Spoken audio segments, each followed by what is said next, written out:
में सीधा जवाब देना पड़ेगा और जवाब ये देना पड़ेगा कि वह आर्टिकल 370 के हटाने के पक्ष में है कि विरोध में है, क्योंकि धारा 370 और 35A जो 5 अगस्त 2019 को जिसको जम्मू कश्मीर से हटाया गया और उसके बाद 5 सालों में जम्मू कश्मीर ने जो विकास की यात्रा देखी है, कुछ आंकड़े आपके सामने रखूंगा। आतंकवाद की घटनाओं में 70% कमी आई, नागरिकों की मृत्यु में 80% कमी आई, पर्यटकों में 300% की वृद्धि हुई, जम्मू कश्मीर का बजट 17% बढ़ा, पत्थरबाजी की घटनाएं बिल्कुल बंद हो गई। जहां पहले लोकसभा में 5-7% जम्मू कश्मीर में मतदान होता था, वहां पर 50% मतदान होने लगा। और तो और G20 की बैठक भारत ने जम्मू कश्मीर में करवाकर एक परिचय दिया देश दुनिया को कि किस तरह जम्मू कश्मीर शांति की यात्रा पर निकल चुका है। और इसके अलावा 80,000 करोड़ रुपए का विशेष पैकेज केंद्र सरकार ने जम्मू कश्मीर के विकास के लिए दिया और 56,000 करोड़ रुपए का निवेश आया। आजादी के बाद से लेकर जितना निवेश आया उतना उससे ज्यादा निवेश पिछले 4 साल में आया। और कांग्रेस पार्टी क्या कह रही है? वो कह रही है कि हम राज्य को, जम्मू कश्मीर राज्य को स्पेशल स्टेटस दिलवाएंगे, संवैधानिक गारंटियां दिलवाएंगे। कौन सा स्पेशल स्टेटस दिलवाना चाहते हैं कांग्रेस पार्टी के नेता? ध्यान रहे, कांग्रेस के जो विधायक दल के नेता है वो झारखंड कांग्रेस के प्रभारी भी है। आप उनसे पूछिए कि वो विकास की यात्रा का अवरोध क्यों करना चाहते हैं। और अचानक से आपने देखा होगा, जब से जम्मू कश्मीर में नई सरकार बनी है तब से आतंकवाद की घटनाओं में भी अप्रत्याशित वृद्धि हुई है। क्यों कांग्रेस पार्टी, क्यों नेशनल कॉन्फ्रेंस आज उन लोगों के साथ खड़ी है जो आतंकवाद को बढ़ाते हैं? जब हमारे पार्टी के विधायकों ने इस प्रस्ताव का विरोध किया तो मार्शलों के माध्यम से उन्हें बाहर निकाला। क्यों वो जम्मू कश्मीर को फिर से आतंकवाद के कुचक्र में ढकेलना चाहते हैं? क्यों कांग्रेस पार्टी आज एक स्पेशल स्टेटस के प्रस्ताव का समर्थन कर रही है? और मीर साहब, गुलाम मीर साहब, आपको जवाब देना पड़ेगा।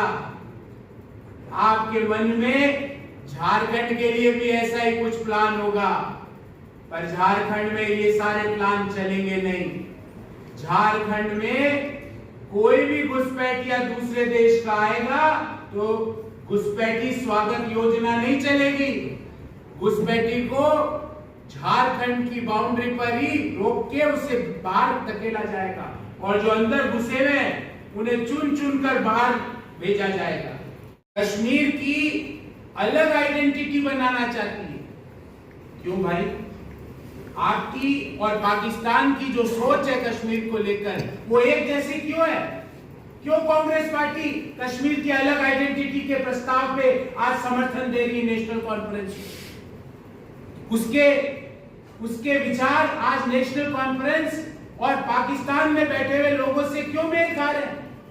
आज उन्हें जवाब देना पड़ेगा कि जो आज देश की एकता के लिए खड़े हैं, जम्मू कश्मीर के विकास और शांति के पक्ष में जो लोग खड़े थे, जो विधायक विधानसभा में शांति के पक्ष में खड़े थे, उन्हें मार्शलों के माध्यम से क्यों आपने बाहर भेजा?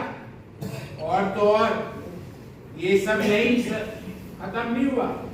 धारा 370 और 35A के काले साए से कश्मीर और जम्मू दोनों कब के निकल चुके हैं, पर कांग्रेस पार्टी और नेशनल कॉन्फ्रेंस उन्हें वापस उस काले साए में धकेलना चाहती है।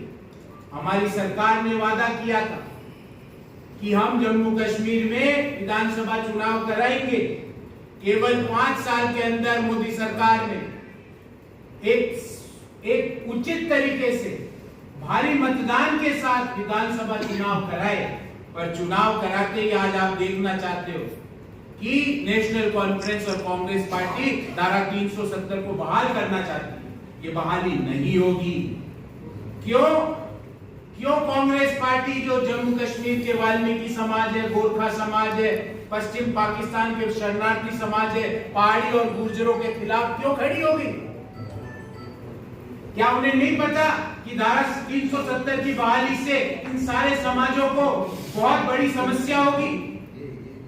कांग्रेस ने तो नेशनल कॉन्फ्रेंस के घोषणा पत्र पर उस घोषणा का भी समर्थन किया था जहां पे आरक्षण को खत्म करने की बात की गई थी।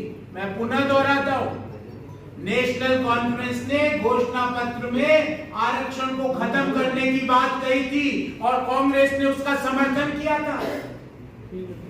राहुल गांधी जी अमेरिका में तो बोल ही चुके हैं कि वो आरक्षण को खत्म करने का प्लान बनाना चाहते हैं। पूछिएगा हेमंत सोरेन जी से कि जिनकी फोटो आज उनके बैनर पर उनके भी पहले लगी हुई है, उस पार्टी के नेता आरक्षण को खत्म क्यों करना चाहते हैं?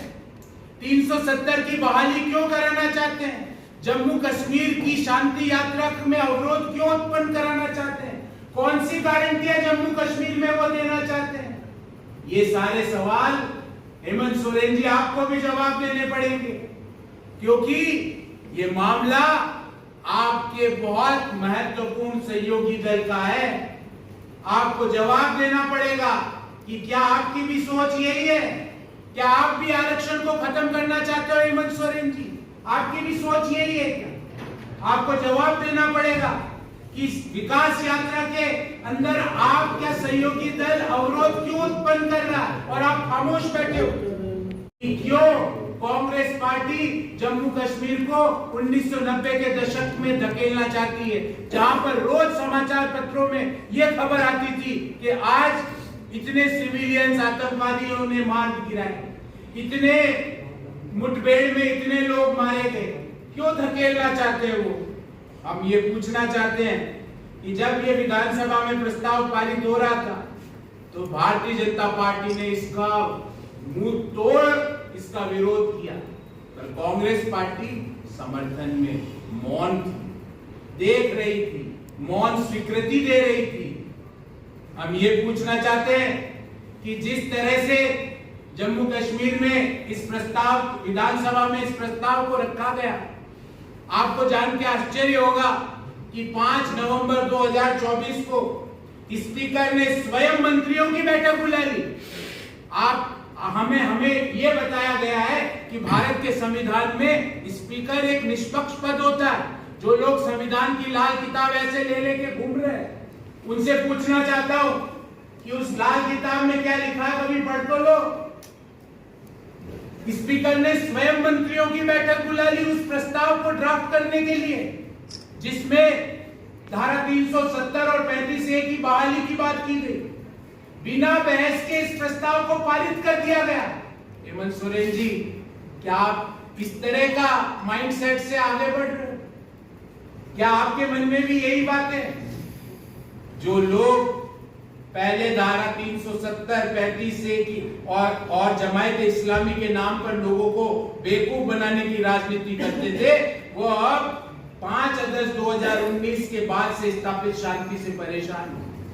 उनको लग रहा है कि कैसे कश्मीर और जम्मू आगे बढ़ रहा है, विकास की यात्रा वहां क्यों हो रही है।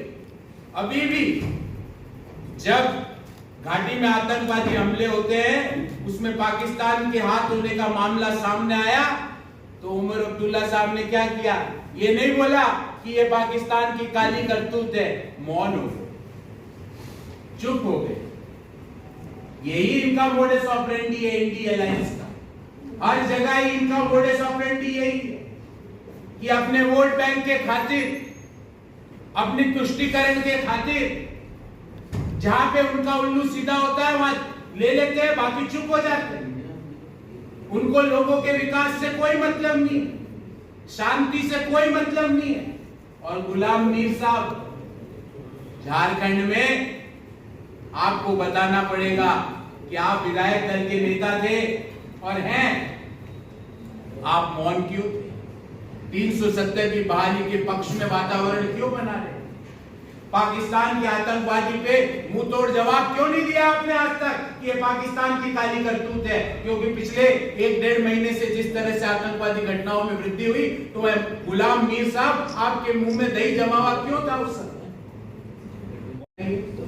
ये प्रेस वार्ता झारखंड के परिप्रेक्ष्य में भी बड़ी महत्वपूर्ण है, क्योंकि हम भी वही मुद्दा उठा रहे हैं कि ये घुसपैठिया स्वागत योजना जो पिछले 5 साल से चल रही है, जिसमें रेड कारपेट वेलकम होता है घुसपैठियों का, वो स्वागत योजना 23 नवंबर 2024 पे उस पर फुल स्टॉप लग जाएगा और वो डिलीट हो जाएगा। और उस स्वागत योजना के जो जो लाभार्थी घुस गए अंदर, उन लाभार्थियों को चुन चुन कर चिन्हित करके वापस झारखंड के बाहर भेजा जाएगा।